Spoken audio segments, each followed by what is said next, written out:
everyone, and thank you for coming. I'm Valerie Bashida, and I am one of the co-presidents of the Druid Hills PTO, and this is one of our education panels that we like to do, and this is going to be a great one, so thank you for joining.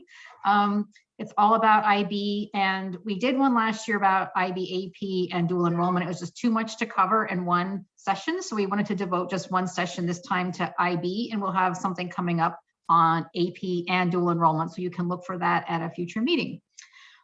So just to get started, because I know everyone's time is limited, I wanted to introduce our panel. So we have John Denine, who is the Executive Director of CASIE, and that's the Center for the Advancement and Study of International Education.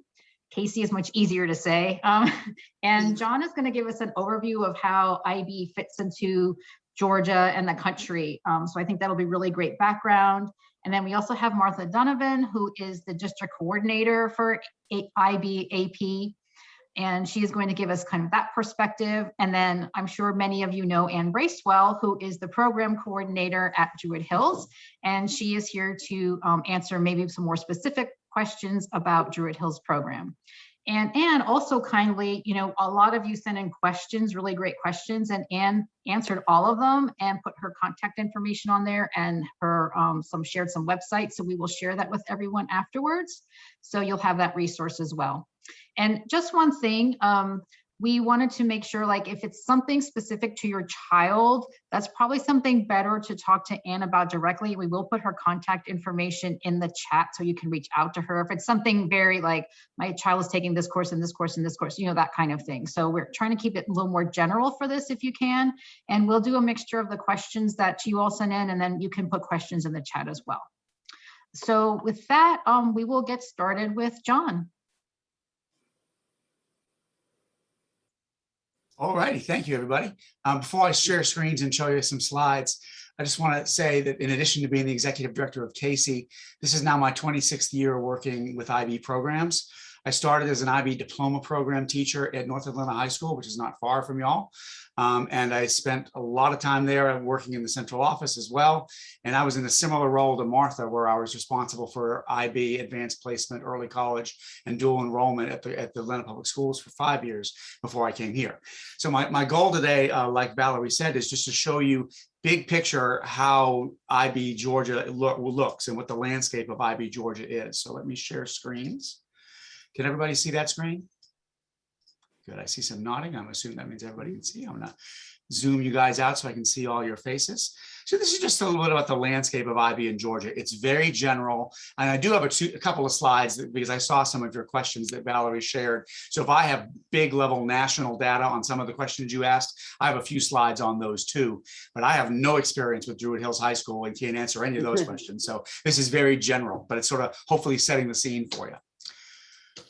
So the first thing is, if you don't know what the International Baccalaureate is, here it is in one slide. It's a real simple primer, but it's an international standard of education. Okay, it started in 1968 as a means initially for people who were in the diplomatic corps. If you're in the French diplomatic corps, how do you get your kid ready for the French university system when you spend 2 years in Paris, 2 years in Senegal, 2 years in Montreal? And it was a way to sort of make sure that there's a standard of education. It's become very popular to see soon in the United States, and especially in public schools in the United States. Everyone already knows that the IB diploma program is rigorous, but what you might not know is that third bullet. The goal of IB is to develop inquiring, knowledgeable, and caring young people. And while there is rigor, there's a real balance with the whole child as well, that sometimes is a myth people don't understand until they get to know IB a little better. You can see the smaller bullets after the last big bullet. There are 4 IB programs, all of which embed all of these different educational best practices, which are some of the best going. And really important for schools to try to implement, whether they're IB or not. IB is a really helpful way to do this for your kid and for the school. There are, like I said, 4 IB programs. And of course, you're only going to be focused tonight on the blue here, the IB diploma. I just wanted you to feel the landscape. Some of you have come from Druid Hills Middle School, which is a middle years program. Some have come from a couple of the elementary schools in your cluster, which are primary years programs. And so you can see that the middle years programs and primary years programs are full school programs. There is the option, which y'all don't have right now, but for 9th and 10th grade to also be IB middle years program. It's not required by any means by IB. And there is another alternative for grades 11 and 12 to the diploma program called the career related program that y'all don't have either. But I just want you to see the landscape for IB because some of y'all have had experience with some of these programs. One of the other myths that pops up all the time with IB is that people think it's either for private school kids or it's for wealthy public school kids. And I want you to just take a look at this. What I just said is not really a myth if I'm looking outside the United States, because it's largely independent schools. But if you look inside the United States, it's almost exclusively public schools, and even more so in Georgia. And what's happening with IB is that it's growing very quickly. There are more than 5,000 total IB schools, and it's growing nowhere faster than in the United States, and nowhere faster than the United States than in urban public school districts. So there's a big changes over the last 15 years in IB. This shows you a heat map sort of all the IB schools in the United States. And of course, Georgia, we got 92 programs. Actually, it just went up to 93. The slide is a couple months old and it's up to 93 now. But you can see we kind of fit in pretty well across the rest of the states. Only North and South Dakota have no IB programs. That other career-related program I told you about is fairly new. It only started in 2012, but it's a really great opportunity for schools that have strong CTAE programs and want kids to take IB as well and sort of marry the two. So it's college prep with career prep and slightly fewer courses. But there are actually more career-related programs in Georgia than any other state in the country. And we're really happy and excited about that. And CASIE is trying to help support the growth of those because we believe in that work. This is another view of the same data, but instead I put the color coding in for each of the programs that the schools have. Does that make sense? And actually, I didn't show you. Let me go back real quick. What I didn't highlight for you is that some high schools have 3 programs. They have 2 years of middle years, 1 year of 2 years of diploma, and 2 years of career related. So that's why there's a distinction that I have to draw between IB schools and IB programs. Right? But this actually matches the curve of population anyway. So we have about as many IB schools as you'd expect. IB's really been growing in Georgia. So this is the growth over time. Now, the school I was working at, North Atlanta, was the very first IB school in 1982. I didn't get there till the late 90s, but it was the only school for 8 years until Atlanta International School became the second. And I think the third was Macon Central High School down in Bibb County. But y'all are a big part of this in DeKalb County. The 3 high schools all became diploma programs pretty early in the curve, early adopters. And then Avondale Elementary School came on board. And then these 4 schools, and then Tucker Middle School, and then Salem Middle School. So y'all have 11 IB programs at 10 IB schools, because Tucker High School has got both the diploma program and the career-related program. So y'all are a big part of IB in Georgia. I just want you to feel that, not just the Druid Hills, which is really important too, but to see the bigger picture. And Brockett Elementary School is a candidate school. And Brockett's a candidate. Yep. This is only showing. Right now. This is only showing authorized. I have a slide later with Brockett on there, giving them some love. Thank you, Martha. And so this is the total number of programs and how they break down by the different, the different colors correspond to the program. So you see there are more diploma programs than anything else, and that's what you have at Druid Hills High School. So it's 118 programs across 93 now schools. This is from this week as opposed to 2 months ago. So I think it was West Manor Elementary School just got authorized as a PYP in the APS cluster. This shows you the data of which school districts have which programs. And you can see if you look across the states, you see that there are a lot of places that have got multiple programs and have K through 12 options. Sometimes it's 3 of the programs like in Fulton County. Sometimes it's 4 of the programs like in DeKalb County. Y'all have more IB programs than any other place in the state, except for Atlanta Public Schools that is really invested pretty heavily in IB. So I hope you feel good about that. I do. I'm proud. I love it. This is a slide I want you to see for a minute because there's another myth. Remember I told you that it's supposed to be for rich schools if they're public schools. What I've got here is the 86 of the 93 authorized schools. Some of them are private, okay? But there's 86 of them that are authorized that are public schools, so I can get the data for them. And I want you to see, I know it's an acronym heavy world in education, but FRL stands for free and reduced lunch. And the poverty of students can be a real measure of the challenge of teaching kids. And so free and reduced lunch is one of the key measures we all look at as educators. And if you take a look in gray, the average Georgia school is so close in terms of poverty to the average IB school in Georgia. It's a slight difference, but not much. Same thing with students with disabilities, limited English proficiency, gifted. And so you see that the IB schools in Georgia are actually a little more diverse than you might expect ethnically, more Black, more Hispanic, less white. But they're also, in terms of these key indicators of potential challenges for schools and for students, pretty much the average school in Georgia demographically is the average IB school in Georgia. The other thing that's kind of interesting, you saw the other chart, is that there are a whole bunch of feeder patterns around Georgia where there's 2 or more schools that are authorized. And there are only 2 that are every single 100% of the schools are authorized. The one in Atlantic City is where I came from. It's North Atlanta High School, 6 schools, 6 elementaries, 1 middle, 1 high, all authorized. The Fulton County one is Riverwood High School. They have 4 elementaries, 1 middle, 1 high, all authorized. But you don't have to do that. There are a lot of places, and DeKalb is again the leader here, where you have 3 clusters that have at least 2 or more authorized or candidate schools, and you have way more than that in most cases. So you can see that across the state, there's sort of a bill to try to have not just a standalone IB program, but to have them sort of feed into each other as much as you can. So here's your map for y'all, and you've got 3 clusters that have IB. As you know, Druid Hills has got it, but if you didn't know this, MLK and also Tucker High School have also got IB going on in their clusters. So I'll just go to my next slide and show you. So here's your maps, and you can see where the authorized diploma programs, PYPs, and middle years programs are. You can see over here in Tucker, there's Brockett in blue is a candidate school. And you can see if you look down south to MLK cluster, they have an MYP and a DP, but they don't have a PYP yet, but I think they're working on it. I'm not sure.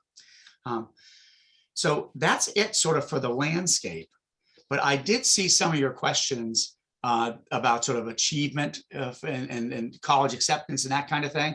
And so I just wanted to show a couple slides. I know that the Druid Hills people who work there can give you much more detail than this, but for you and your situation, but I want you to sort of see some of the larger stuff that I've got access to in my role. Here's a couple quotes about UGA and Georgia Tech's admissions. I'm not going to read them to you, but it says that the second most important thing after GPA is the rigor of your coursework that you do in high school. There's been grade inflation, public and private, for 40 years. SATs don't predict success in college like they used to. And so they really take a hard look at the strength of your academic programs. A couple of years ago, more than 100 kids got rejected from UGA for having 4.0 GPAs and not enough of rigor. If you've got a lot of AP, a lot of IB on your transcript, you're going to help with that problem. Okay. Additionally, here's a quote from Virginia Tech that IB students significantly performed other freshmen. So they really tend to like it in universities when they see it on the transcript. And you can see this if you take a look. This is just a few acceptance rates. You can see the college down the left. Down the middle is the overall acceptance rate. Down the right is the DP acceptance rate. And that's not even a kid who earned the diploma, because you don't earn your diploma till July 6th of after your senior year. This is just you were in the program with good grades and pretty good SATs and good, extracurriculars. And you can see that Boston College goes from 32% to 56%. And most of them almost double because of how appreciated the IB program is. And I'm going to share these slides, and so that you'll be able to look at them in more detail later. The other thing I wanted to talk about is it's not just getting into college, it's how quickly you get to college. One of the key indicators of success for kids is, do they immediately enroll in college? There are some kids for whom taking a gap year or two makes sense, but most people, if they take a gap year, don't go to college. And so getting directly in is one of the key measures that we tend to use. And so I want you to see the results of this study. I'm going to focus first on the right 3 columns. You see that only in the dark gray, only 46% of low-income US students go directly to a 2 or 4-year college, whereas 66% of all US students do. So that includes the low-income students, but 82% of DP students do. Does that make sense? So there's a real bump in going straight into college across the United States. But the thing I want you to see over here, all these blue items are different flavors of IB diploma student. And you can see the dark blue is the one we already saw. 82% of all DP students in public schools go directly to college, but also 82% of DP students in Title I schools. Those are schools that have enough poverty that they qualify for federal funding. And then if kids are low income at a Title I school, 79% of them go directly to college. So there's a small gap there. But when I read this data, I see a great leveler in the IB diploma program. It takes kids of regardless of socioeconomic status, and it gets them ready to at least get accepted to college. There's other data I have, I can't share tonight, I don't have time, on persistence, but as you might expect, DP students tend to stay in college longer. The last piece of data I wanted you to see is the same study also did some breakdowns by demographics, because I saw somebody asked about African-American students. And in this particular study, 87% of African-American students went directly to college. And of all the sub-ethnic groups that they looked at, that was the highest ethnic group from this particular study. And I can send this to Valerie and everyone if you want to see it later. The other question that Martha just asked me, and I threw this slide in too, is how do you get credit when you go to college? Does that make sense? And so the university system, this is only for Georgia, the university system of Georgia has a policy, and this is the policy. And you'll hear more from other folks about two kinds of IB courses. There's standard level and higher level. And you can see out of your 7-point scores, 1 through 7, you can see if you score a 4 on a standard level or a 5 or whatever it is, those are the credit hours that the minimum credit hours that the university is supposed to give. And that's on a course by course basis. So if you get a 5 in IB English higher level, you should get between 3 and 8 credits. Does that make sense? Same thing for chemistry standard level, et cetera, because you have a whole portfolio of courses. The other thing, and this, by the way, applies for AP as well. Every university, including those in Georgia, has their own AP and IB acceptance policy. So this is an example of the web page from a couple of years ago, so it may have changed a bit, from the University of Georgia. And you can see if you're taking English literature at the higher level 5, you'll get credit for English 1101. And that's just, most universities have that. And so I'd recommend that you, if you already kind of know which university you want to go to, 10th grade right now is not too early to start looking at this. And that is the end of my presentation. I will stop sharing screens. I hope that was helpful for everybody. I'm going to stick around and answer questions too. Thank you. That was great. So Martha, did you you have some slides as well, correct? I do. They are on a Google slideshow. So I'm going to post the link to the chat so that everyone can copy that and have it at their leisure. And then I'll present it. And then while I'm setting that up, you can read the chat. Mr. Akbar posted his son Talal was a student of mine many years ago. So let me set it up while you enjoy his story. All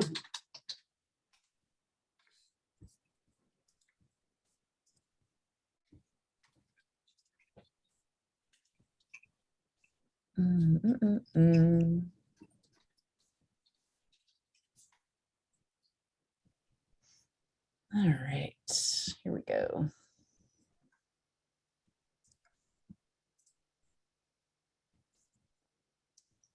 Okay, how does that look? Can everybody see it? Yes, good. Okay, so I wanted to say a little bit about myself so you know who I am. As was already stated, I'm the AP and the IB coordinator in the Department of Curriculum and Instruction. Sorry, I left out that word. What my job entails is managing our 11 IB programs that are non-charter IB programs. We actually have one program, one candidate school, Brockett, as we stated, and then another charter IB school that maintains a lot of autonomy from the district. So I manage the 11 that are not charter in conjunction with the school-based IB coordinators and the administrators.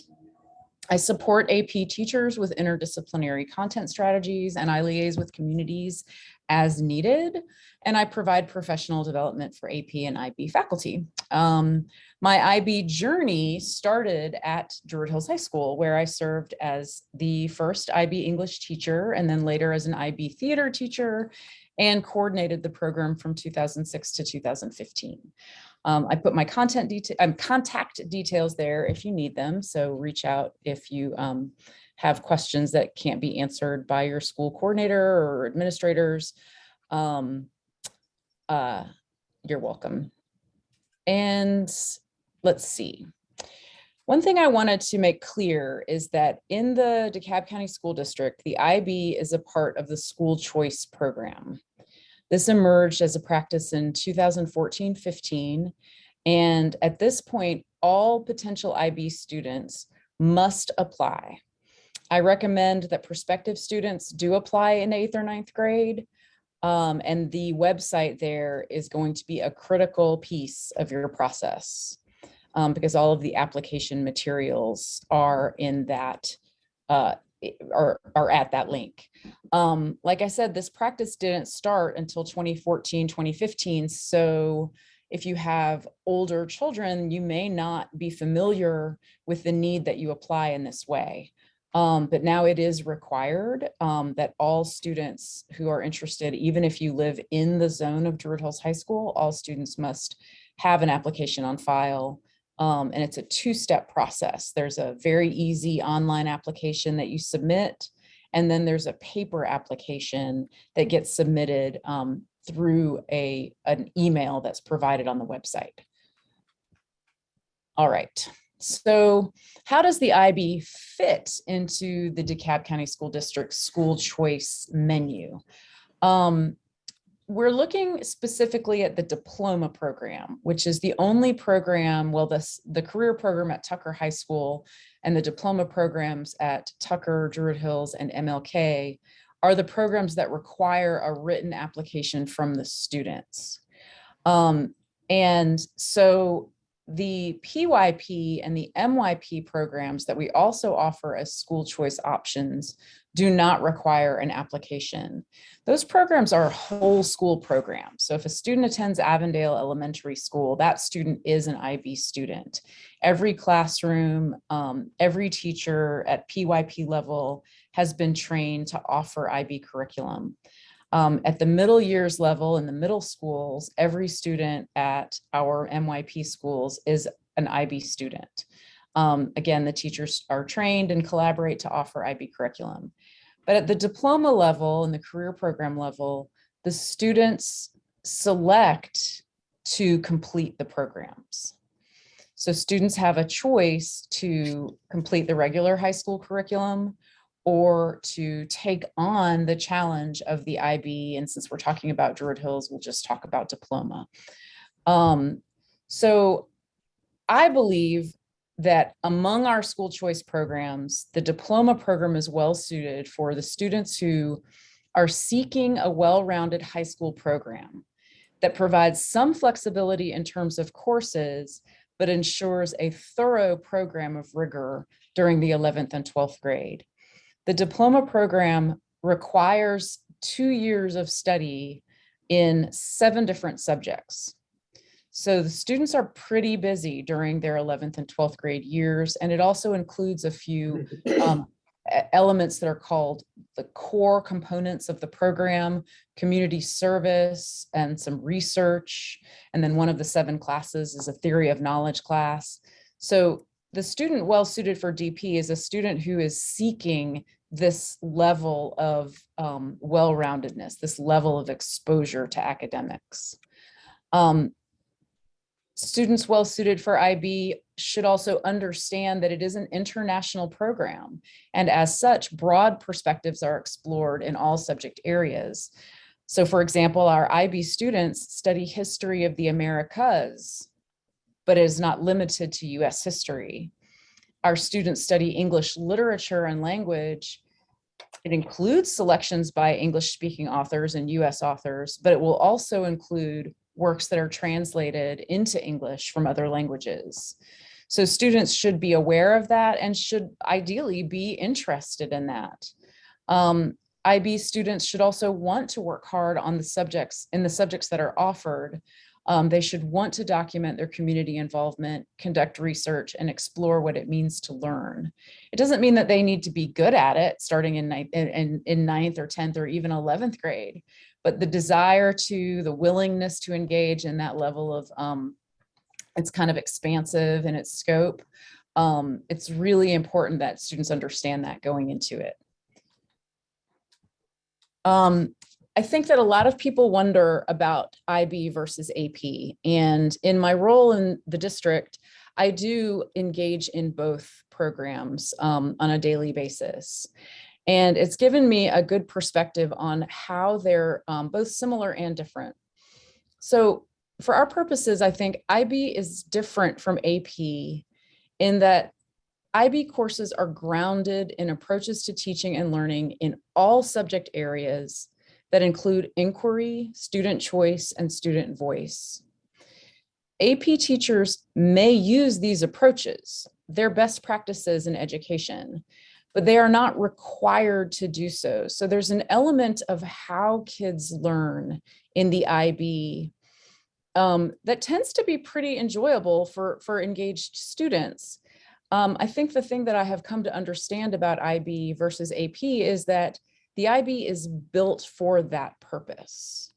The AP classes tend to be broad surveys of very subject-specific, very college-related content. They're excellent courses. There is not the same level in the AP scheme of attention to how the courses are taught. So that is a big difference between the way that the programs are set up. The other thing is that IB is a program of 7 courses and several extracurricular activities, including research, whereas the AP program consists of courses that students choose a la carte. And then a final thing that I wanted to speak to is about college outcomes. And John already addressed this, so I'll go through it quickly. There is strong evidence that both AP and IB programs provide excellent preparation for students wishing to complete an undergraduate degree, especially when it comes to perseverance and college completion. There is evidence that when students are matriculating from a high school where the IB diploma program is offered, IB students may do better than their peers, their non-IB peers, when it comes to elite college admission, elite or competitive. And then John talked about this already. Georgia students are rewarded for earning passing scores in both the IB and the AP.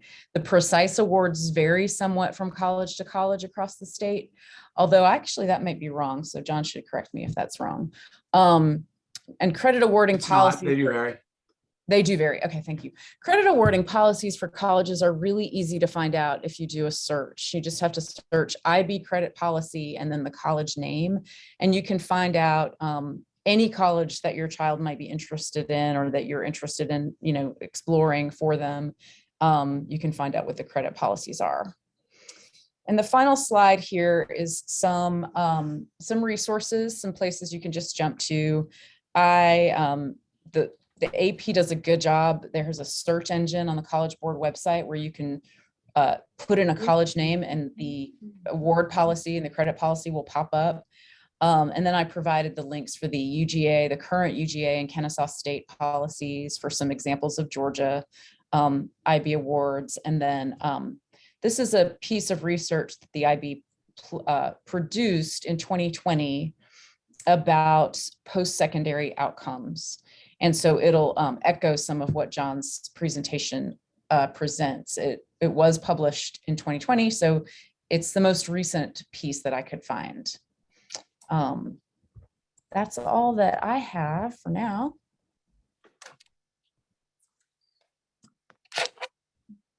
Thank you, Martha. That was great. Anne, did you want to go through some of the specifics at Druid Hills and how it works there?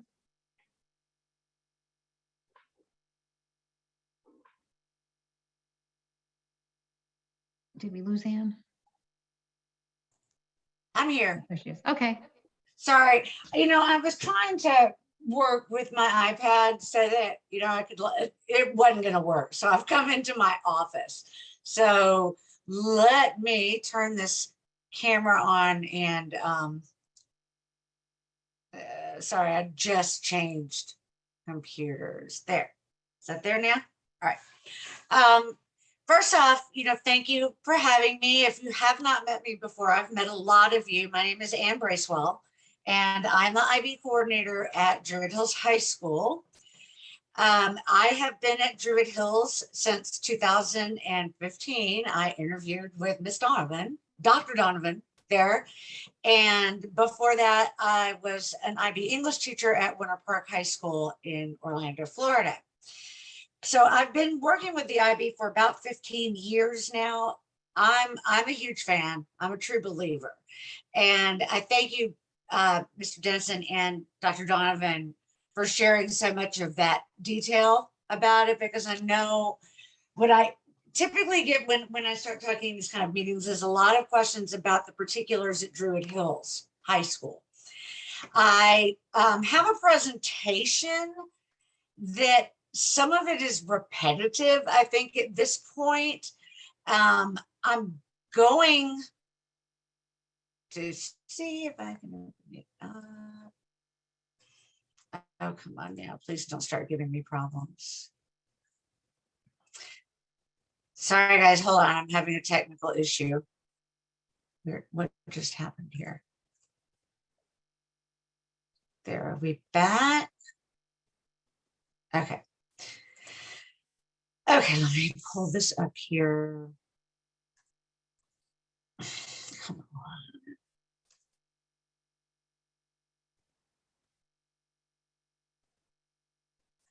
Now over here. I'm not being very technological.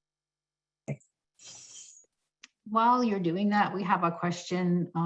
Okay, yeah, I'm pulling it up. I've got it here. Now I just have to get it to share my Yeah. screen. So Yeah, okay. Thank you, Martha, for answering that.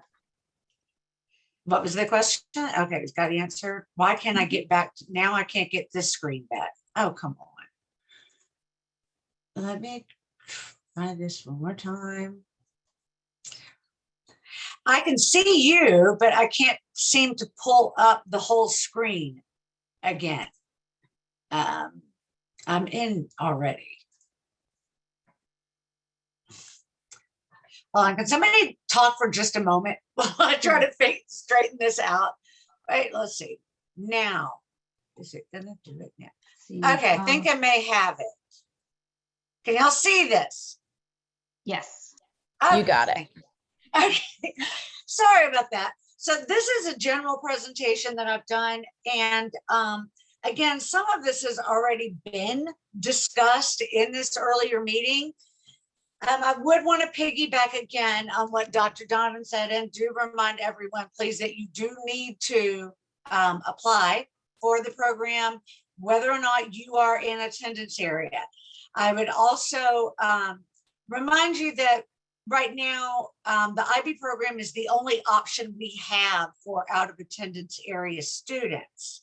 So if we have parents whose children are at Druid Hills Middle School under school choice, while they are a priority for coming to Druid Hills High School, it does mean that they would be in the IB diploma program. Now, again, I feel like this program is worth it. It's considered, I think, by colleges to probably be, I'm going to say, the most rigorous college preparation program, especially offered in public schools. But really, the reason I would say that is because while in AP, a student can choose to take courses in which they feel comfortable, in which they are strong. For instance, I could have taken all my AP English courses and then chosen not to take AP Math because that's not my thing. I would have not taken AP Calculus. If a student enrolls in the IB program, they will be doing 7 courses within the IB framework. There will be a history course. Let me skip through to get to the ones that are important here because we went over these. Okay, here you'll see the different groups that are within the IB. First, there's language A, which is English. All of the students at our school take higher level English. So that means that they're taking the English literature for 2 years. Then we have the second language. They have to take a second language that's usually offered at a standard level 1-year course. We offer French and Spanish as of now. Group 3 is individuals and societies. This is where you would have your history, as well as we offer psychology, IB psychology as an elective. We have the experimental sciences. We offer biology, physics, and chemistry within the IB. Mathematics, the math just changed again, and we have math analysis and approaches. And we're right now offering that at standard level.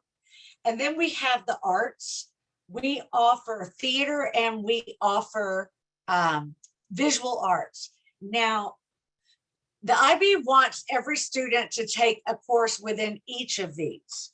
The one exception is that you can opt out of an art course and double up in group 3. So we do have students who don't take the theater or visual art, and they take the IB psychology. So on top of this, they are also taking theory of knowledge, which is really the foundational course of the IB. It's how do we know what we know? How do we learn what we learn? I've heard it called essentially a philosophy course. I find it a wonderful course. I think every student should be able to take that course at some point. And they will take that over the 2 years they're in the program as well.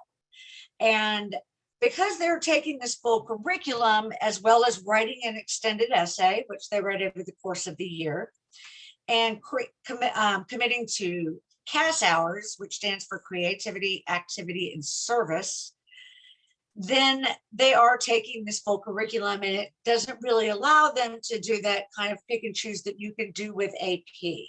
However, because of that, frankly, I believe that not only do colleges recognize it as so rigorous, but universities recognize that an IB education is making students college ready, because these students are these things don't exist in a vacuum. You know, we don't look at the history and the second language as being completely separate of one another. The IB teaches the students to make the connections between these courses, between their lives, between their thoughts, between what they're experiencing in life. And I think that developing that level of understanding and starting to develop how you can use a skill from one subject area to perhaps enhance your thinking in another makes students, when they start in university courses, they're very, very open to the level of rigor and inquiry, especially, that is encouraged in universities. So I remind parents and students, it is college level work. That's how you're earning this college credit with good, IB test scores. They're doing college level work. But I think many, many of our kids are perfectly capable of doing it. The main things I see that really make a successful IB student tend to be self-direction, good time management, and curiosity. Now, we do have one of our current IB seniors in the meeting, I believe. Chase, are you here? Hi, I'm here. Sorry. If it's okay, I would like for Chase to just give a quick overview, if you don't mind, on what she has found to be, what has helped her most to succeed in IB, because she's certainly succeeding, and her own thoughts about it, because sometimes I feel like hearing from a student might be a little more valuable than from an old lady like me. So if you want to just share a minute, because then maybe Chase could answer some questions too. Yeah, no, I'd be happy to. So I am school choice, and I'm currently an IB senior. For me, IB definitely was the best route to go in terms of education. I ended up finding my passion through IB and what I ended up wanting to do with my life through IB, dedicating myself to philosophy and education. I think that IB does a great job at, making a well-rounded student. And I mean that in like a genuine sense. There is still this opportunity. You don't get as much opportunity to pick and choose what you want to do, but the course curriculum is still interesting. We've read tons of interesting books. I think I've learned a lot more knowledge about the globes than I think I would have given, if I took like a general level course and such. I will say time management is huge. Right now, I'm in my second semester of my final IB course load. It is hard. It is definitely difficult. That is no joke. It takes definitely a lot of willpower, a lot of strength. But I also think it makes a stronger student in the end. So I completely think it's worth it. And yeah, I think I acknowledged the question. But yeah, I've had a great time in IB, and I'd be happy to answer any questions. Thank you, Chase. And Chase is really outstanding. Chase is working on now kind of trying to develop a community within Druid Hills High School of IB students that are doing sort of outreach with younger students, trying to promote not just the IB, but also just the concepts of the IB, the mission of the IB, trying to really help bring that throughout the school. So if I go back through these really quickly, again, a lot of these were talked about. We've got this, I had also put in some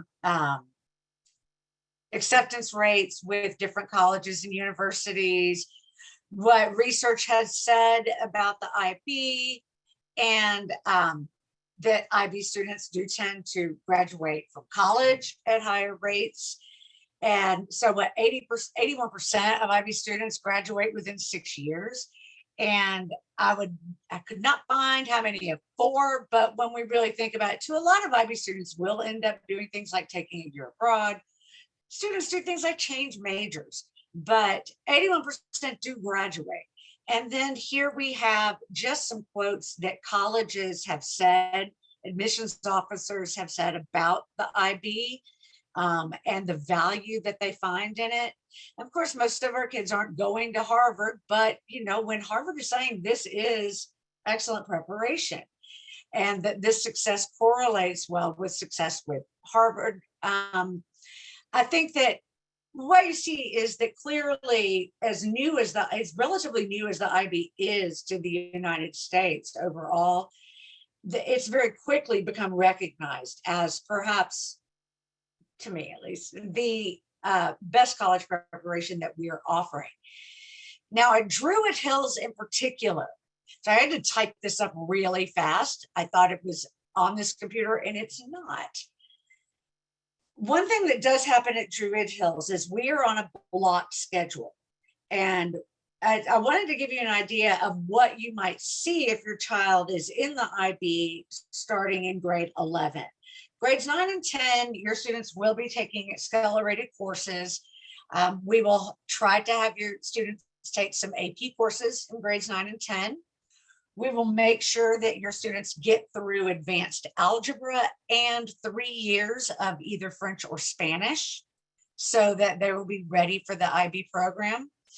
But once that IB program starts, this block schedule means that our students go to 4 different classes a day. And they go for an hour and a half instead of 7 50 to 55-minute classes. They go to 4 90-minute classes. So what you'll see that I put here is with the IB in our school, what we do is we have classes that just alternate days. So in the 11th grade, almost all of our IB juniors will take physics. That is a block class required by the state of Georgia. So they will go both days, A and B day for 1 semester. Now in second period is when they will start their IB classes. And they typically have theory of knowledge on 1 day. And that alternates with their IB elective. That's going to be either the visual art, the theater, or the psychology. Third period, they have math, and that alternates with world language. Those can be different depending on the student's level. We've had students do their IB world language as juniors. We've had students who are taking AP math in third period and then moving to their IB math the second year. So there's some variation there, but whatever level they are at in either one, they will be doing those in third period on their AB days. And fourth period, there will be alternating days between their first year of IB English and their second year of, in their first year of IB history. Semester 2, our students start their IB science. Again, we offer physics, chemistry, and biology. They choose which one they want, and they will go A and B day for that full second semester. They will go every day for 90 minutes. Second, third, and fourth periods will be the same as they were in the first semester. Depending on whether or not the student has any other state requirements or such to complete, the senior schedules can often be a little different too.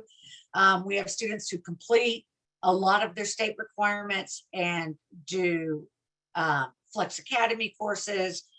There's some that have an elective. Some students end up needing that elective period to make up another course. But just looking at the 11th grade, I think you can get an idea of the level of rigor. These juniors will be starting their extended essay. Again, now this is a 4,000-word essay written in a subject of the student's choosing, as long as the IB offers that subject. And they will have a supervisor with whom to work one-on-one. They will start that process in October of their junior year, and they will turn in the final one in January of their senior year. So, they do work on this for just over a year. They'll also be working on CAS. That's, again, creativity, activity, and service. I found that most of our IB students are engaged in creative, active, and service endeavors typically. They do it through Beta Club, through National Honor Society. They do it through their own community organizations. They play sports. What the IB is asking these students to do, though, is to start recognize what they're doing and what they're learning through these, to perhaps push themselves and seek out something they haven't before. If their student considers themselves not at all creative, let's see if we can, kind of pull you into some creative endeavors and see what you find out about yourself while doing these. And so the students just keep up with basically journal reflections of what they've learned during these processes. So I think that also when you hear that the students are taking all of these courses within the IB, they are going to do in-depth research and inquiry into a subject in which they are really interested, with, of course, those supervision and assistance from a supervisor. They will be taking world language most of their years of high school, and they will be keeping up with this CAS activity, as well as taking that theory of knowledge course over 2 years. Even though right now this can sound pretty overwhelming, I think that as it goes along, what you start to see is that it's really more of one cohesive whole than a lot of little requirements. And do you by any chance have a copy of the schedule? Some of the parents have been asking in the chat that kind of lays it out in a visual way. Am I not? Let me put this open again. And let's go back to me. New share.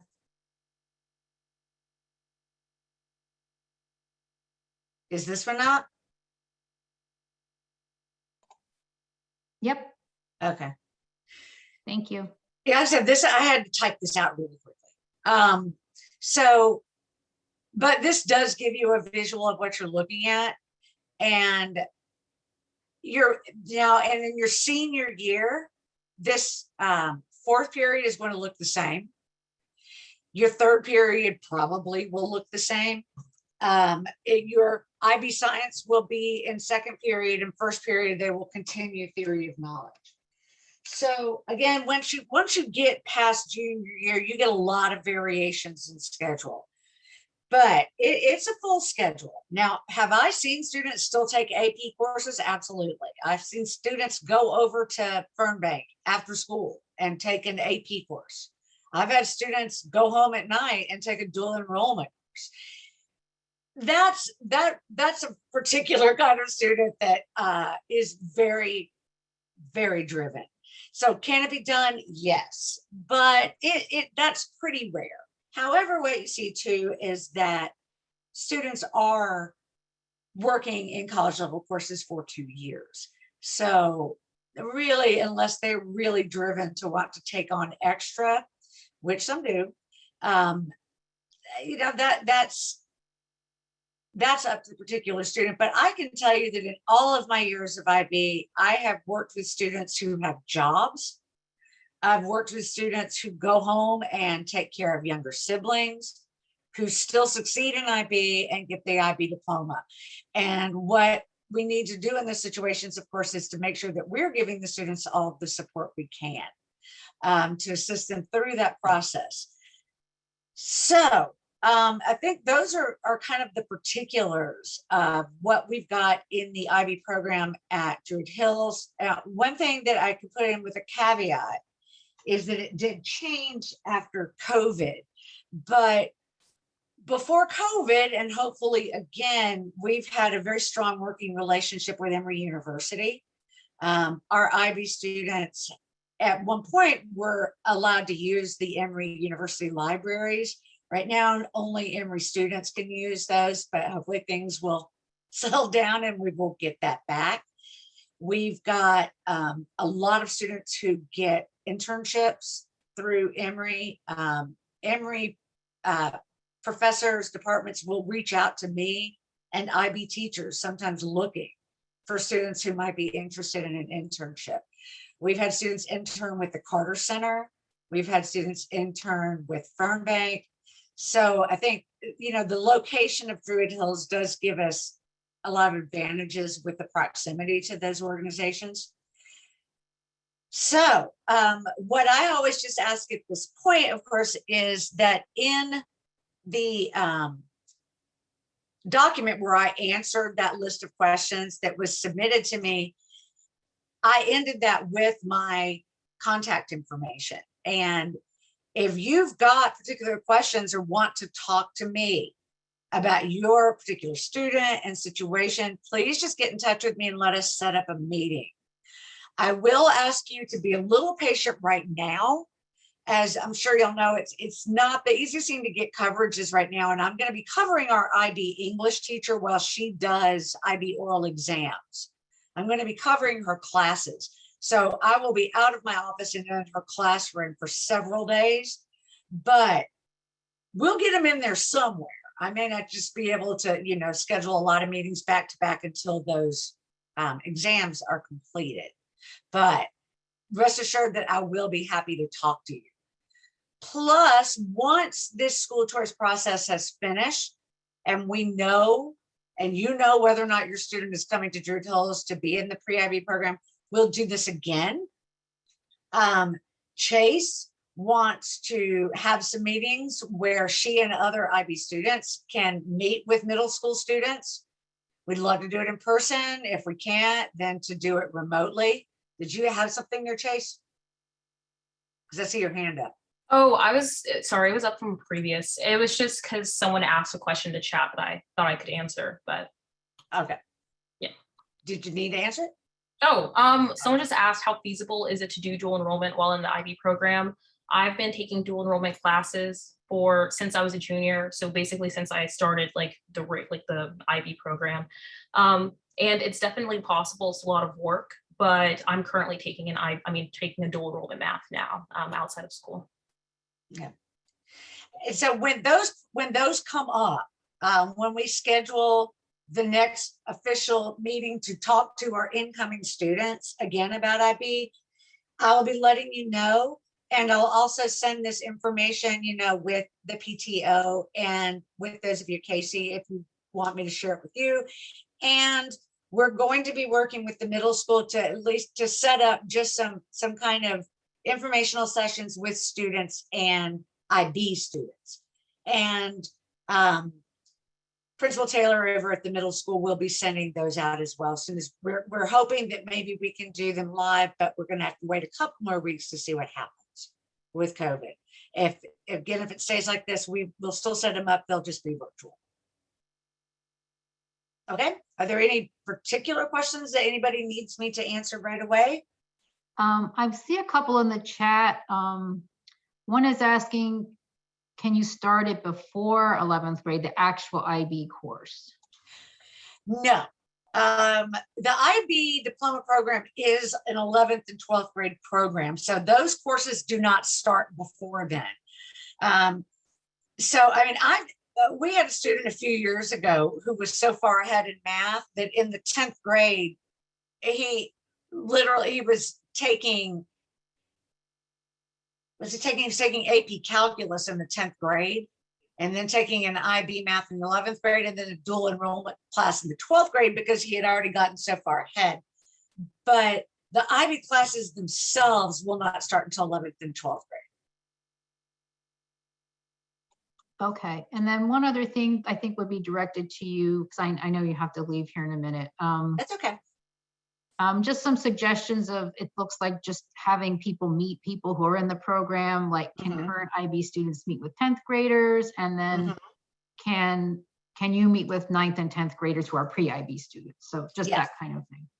And again, you know, that's Chase is really kind of spearheading that from a student's point of view to get that started.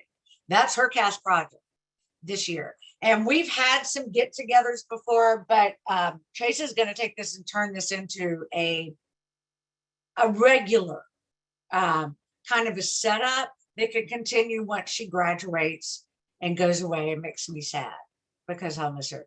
So, yeah, we'll be sharing that information as those are set up. We definitely think that one thing that is that's why I was really glad that she could come in tonight, because just hearing from the student, I think especially for the younger students, to hear from an older student is really helpful. And our IB students, by the way, too, offer a lot of tutoring to our 9th and 10th graders, pre-IB or not.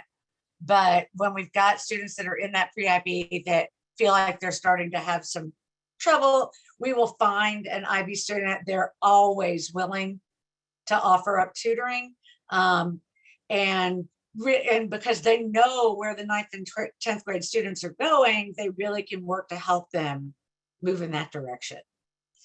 So. And someone's asking if you can display the sample schedule again. Sure. If I could see it. Right there? Yes, that's it. Thank you.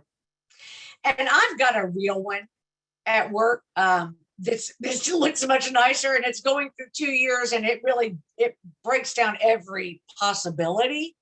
So if anybody wants to see that, just I can email that to you tomorrow, or I can just email it to parents that want to see it.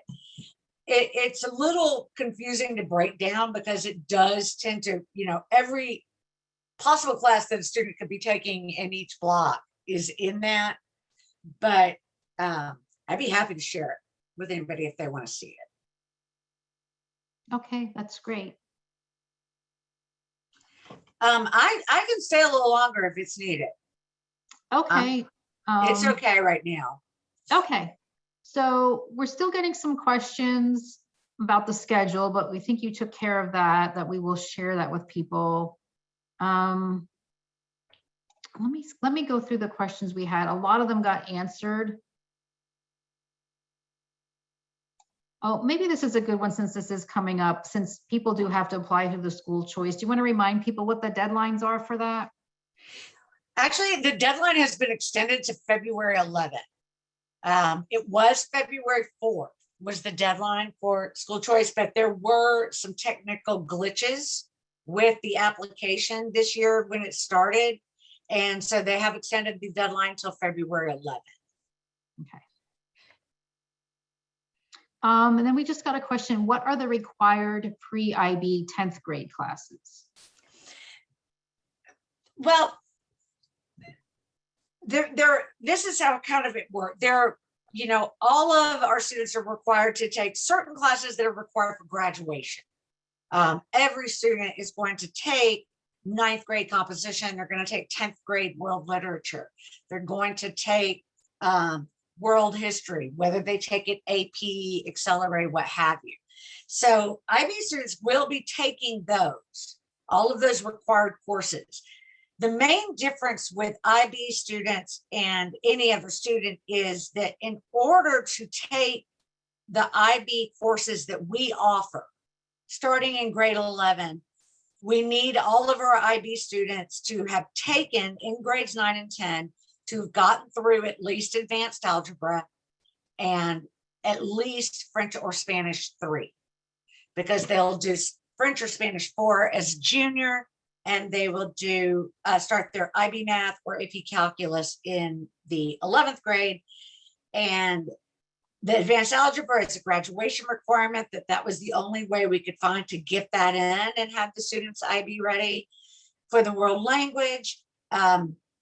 Because of that block schedule, we need you to be, ready to go ahead and start 4 by grade 11.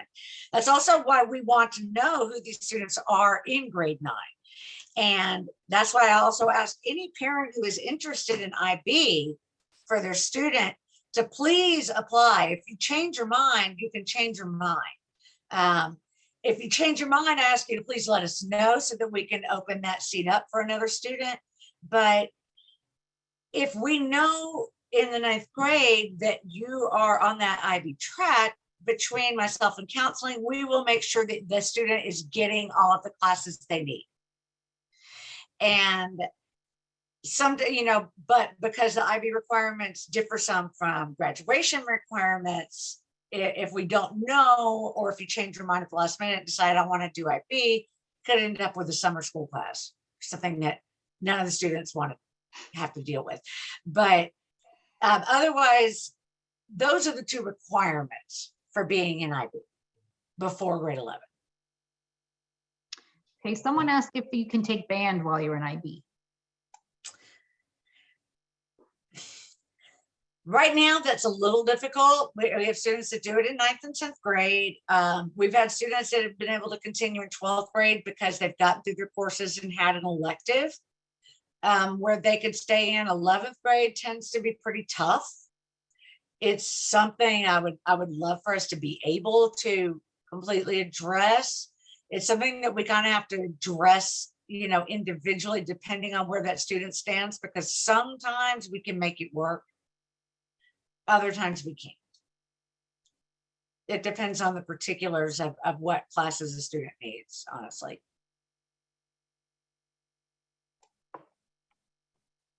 Okay. Anything else? I don't have any other questions from the floor right now. We do have the questions that we received, and as I told everybody, Anne did answer those, and we can share those with all of you. So I think if anyone else has any questions for Anne, Martha, or John while we have them, you could get a last question or 2 in, and if not, I think we'll just share the rest of those with you all. I mean, the majority of them did get answered. Go ahead. So I'm sorry I joined the call late. But, and I'm sure you all went over this. For school choice, I've been receiving conflicting information. So my daughter is currently at Druid Hills in the 9th grade. When I called on Monday, because the computer kicked my application out, didn't know it was a glitch, the person that answered the phone, like when I was asking, do I have to reapply every year? She said yes. But now I'm seeing conflicting information saying I do not. Am I supposed to submit a school choice application for my daughter every year through the school choice program, just not the paper application to Druid Hills? Or what? Like, I'm confused. Yeah, that sounds confusing. Yeah. Once your application goes into the system, it stays there, especially your child is enrolled at Druid Hills, right? So they are there. I mean, right. So at the end of the year, do we just tell you all like the intent to come back? Like, Yeah. how does it work to make sure that she stays at Druid Hills? Yeah, the school choice program has what they call a continuation agreement that the families are supposed to see every year. If you have any friends or family or colleagues at Arabia Mountain, this has been a practice at that school for many years that we're starting in our IB schools this year. So the coordinators are supposed to disseminate those agreements, and they're essentially intended just as a checkpoint between the school and the family to make sure that everybody's on the same page about what the requirements are for continuation. But yeah, you shouldn't have to repeat the application after you've done it. You should only have to do it once. I put my email in the chat. It's, if you scroll up, you can see it. If you have, if you want to reach out just to touch base about it. You can, if your child's at Druid Hills, you can also ask me about it. That's, you know, in fact, if somebody else has a question they want to answer, I can look something up right now, but it'll give me a minute to look it up. But I mean, I can look it up right now, or I can look it up tomorrow at some Yeah, point. I'm waiting to see. It looks like all of our other questions got answered. Okay, Ms. Hurt, really quick. So you got the email from the county that said she had been accepted into the pre-IB program? So last year for this particular school year, yes, I got the email saying she was accepted into the program. Okay, So she's you in the don't need to- program now. Okay, yeah, But you don't need to then- do it again then. Okay. If you got that from the county, that means that you are flagged in Infinite Campus by the county as an International Baccalaureate student. So no need to apply again. Okay. So when she goes to 11th grade, still don't have to apply again, right? No, Or- she does not. At this Okay. point, no, she does not. All right. Thank Okay. you. Uh-huh. Okay. Ms. Bracewell, Mm-hmm. with the example of on your schedule of taking first period physics in the first semester of 11th grade, Uh-huh. is that IB physics or is that just physics 1? Like No, I'll that's- answer that. it's accelerated physics. It's required for graduation. And frankly, our IB physics teacher said that it's really good for the students who choose to take physics as their IB science to have that foundational course. So while they could conceivably take IB physics and that would count to meet the graduation requirement, he just really encourages the students to take that accelerated one as well. If the student wants to take biology or chemistry, they have to have that physics as a graduation requirement. Okay, and then if the student, I'm just trying to understand how many slots are there for science classes? 4 over 11th and 12th grade.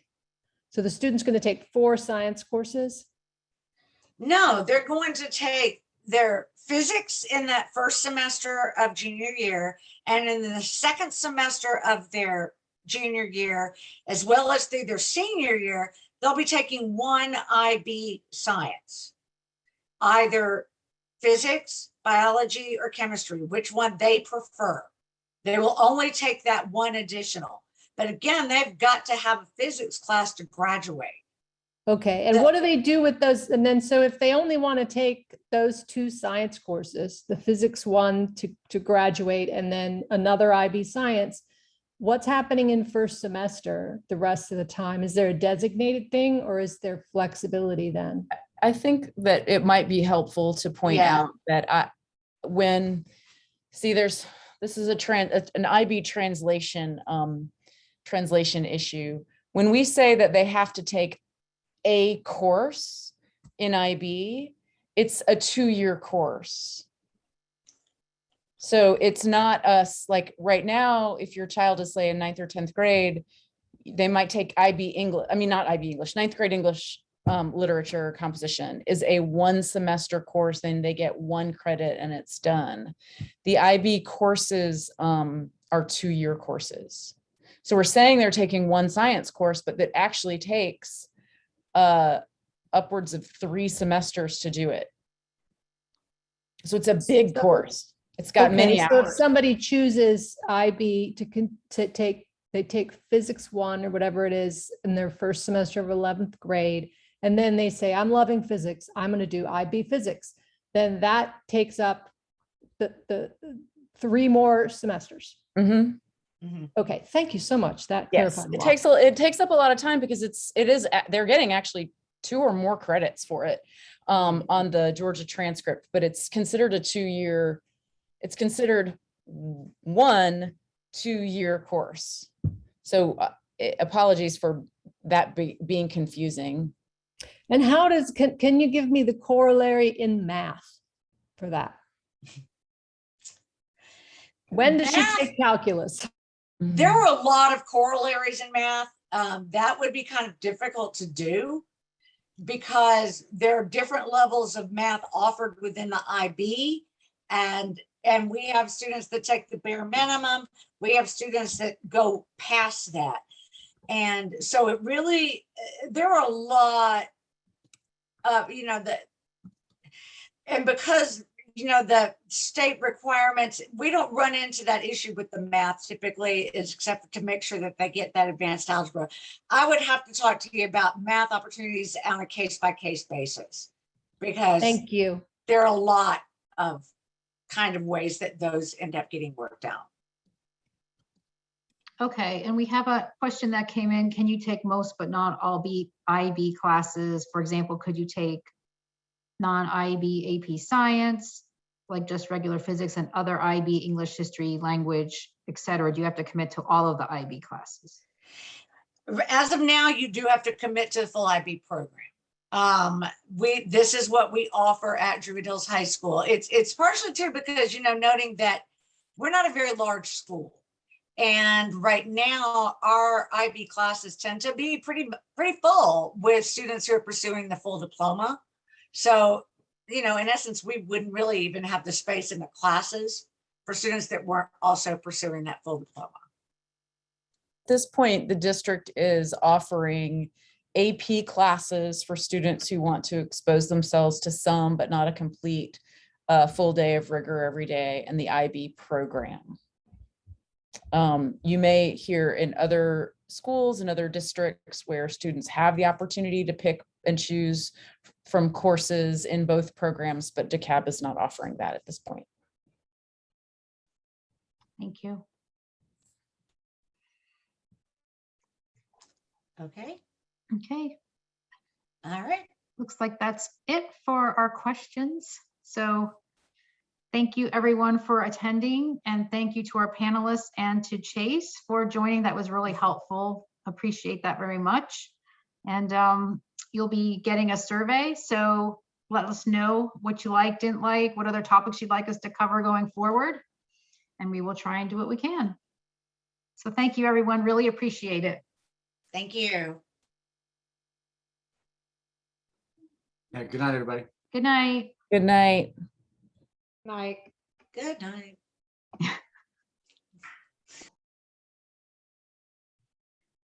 Okay, well, thank you, Odette, as always. You're welcome. All right. Bye. All right, see y'all. Thank you, Bye-bye. everyone. Thank you.